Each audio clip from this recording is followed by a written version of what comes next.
Let's get now the latest on the South Sudan unrest. I'm joined here in studio by John Gachie, a journalist and expert on South Sudan. John, again, thank you. Now, first of all, we understand that the conflict has now moved beyond Juba. It is in other towns of Bor, and to read their fears that this could be a full-scale civil war. Are these fears legitimate, though? There are, Beatrice, there is a likelihood that the violence could expand and perhaps spread to other areas. And as perhaps you rightly point out, there are serious possibility it could also turn out into a major civil war. But my read at the moment is that this might be perhaps the beginning of the end of the crash, as it were, between President Salva Kiir and Riek Machar. I think we'll be starting to get a feel of how the dust is settling.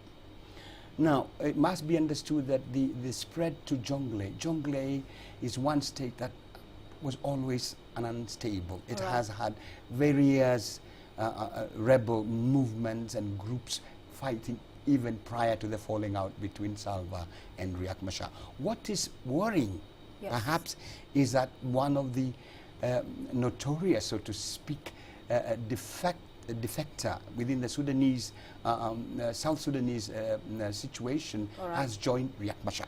All right, let me just come back to your view that the dust may be settling here, but then President Salva Kiir asked for talks with Riek Machar. He has since turned that down, though. How is this going to play out? Perhaps my own reading is that I think the disagreement is too serious that I think Riek Machar was looking for a way out.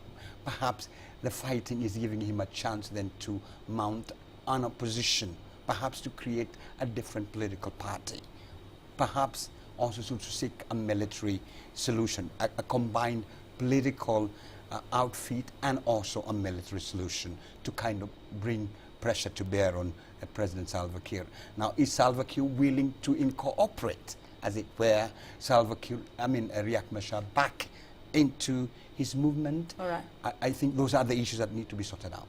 Well, there are several comments, though, coming out of South Sudan at this point. The president saying that this was a coup attempt, Riek Machar saying he was not involved in the coup attempt, that it was simply a misunderstanding between the presidential guards. How are you reading these comments, though? Everybody is trying to find out, was it really a coup attempt or was it a misunderstanding?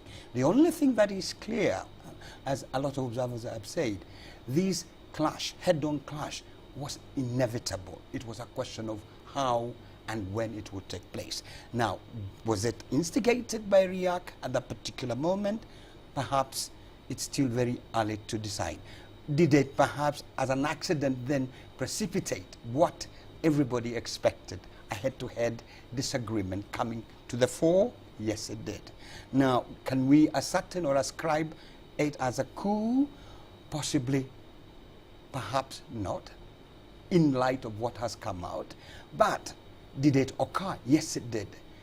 Who were the people that started the shooting? Right. It appears to have been factions or people within or supportive of the then vice president. It's been a week now, though. It's been 5 days now of fighting. What are we likely to see going forward? Are we going to see stability resuming, returning to South Sudan in the coming days? I think the pressure on both parties is immense, that there should be a ceasefire. I think so. Now, the question is, how do you bring those parties together? Will they share power? I think that's a question. Who is willing to meet who and what's a meeting point? But the pressure, especially regionally, internationally, is extreme on both President Salva Kiir and Riek Machar to end this, because it could turn nasty. All right, John Gachie, we'll leave it there for the moment, but I do thank you for joining us here on Africa Live.